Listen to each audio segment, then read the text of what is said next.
Well, let's bring him in. Dr. Joe. Dr. Joe Congeni with us, Sports Medicine Center, Akron Children's Hospital. Joe, good morning. What do you have for us today?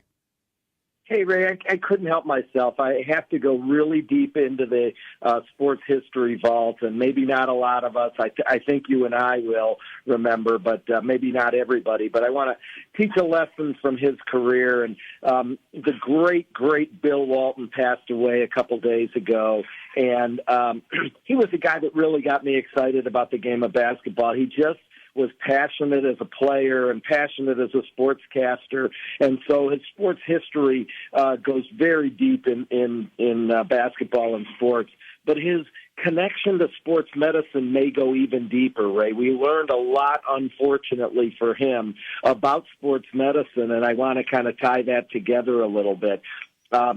So, he's really always going to be known as the what if because he was such a great player, still really a top 15 or 20 player of all time, but maybe could have been one of the greatest, if not the greatest of all time, without an extensive injury history. And the injury history really revolved mainly around his foot and ankle injuries that he had, and then he started having breakdowns in other areas as well. But first of all, some of the things on the court about Bill Walton that people might have seen or read in the last few days. He won 2 high school state championships in California and San Diego.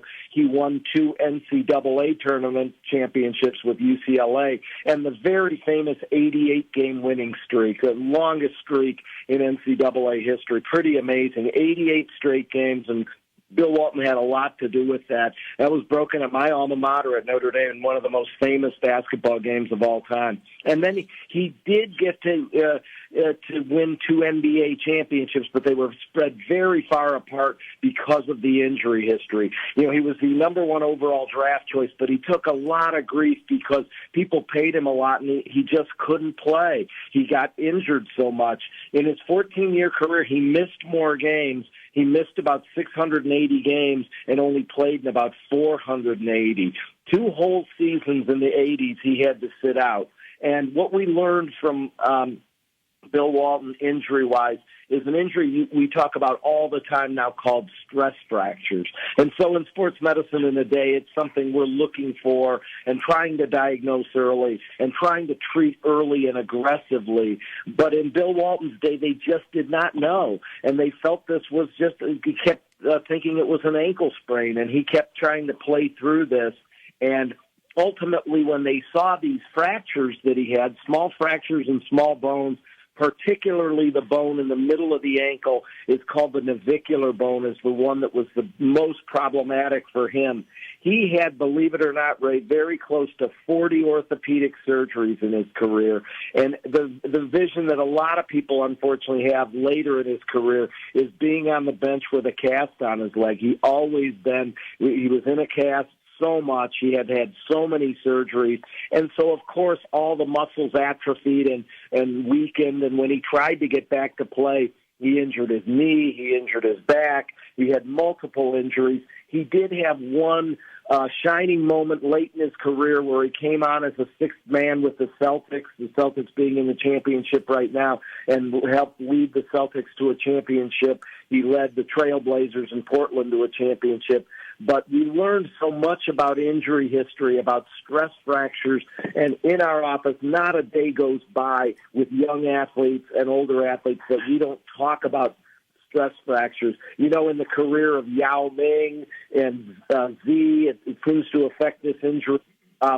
Big guys, centers, but even Steph Curry, Kawhi, Grant Hill, many people in what I've been reading in some of the articles say those guys would have had significantly shortened careers if we didn't learn a lot about stress fractures and injuries from the late, great Bill Walton. And I just wanted to mention that today in sports history, rich sports history, but also very big connection to sports medicine history. Joe, as a young broadcaster, I made my trip one time to the Richfield Coliseum, and the Cavaliers were playing the Clippers that night. So I went on into the visiting clubhouse because I wanted to interview Big Red, Bill Walton. I was a big fan of his.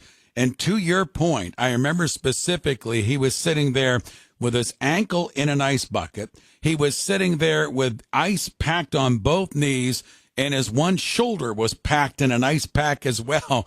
And I remember walking out because he was a wonderful interview with me. He was very kind, but I was walking up, boy, that guy is just packed in ice. Remember feeling bad for him because of all of his injuries, but that was just one night, and I bet his body had to do that almost every night.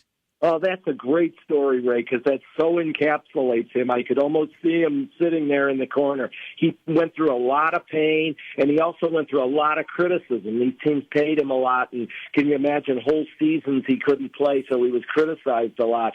But he did get a couple shining moments, especially early in his career, and oh, my gosh, that's a great story. Thanks for sharing it, Ray. You got it, Joe. Well, listen, thanks for the time as always, my friend. It's appreciated, and we'll reconnect again next week.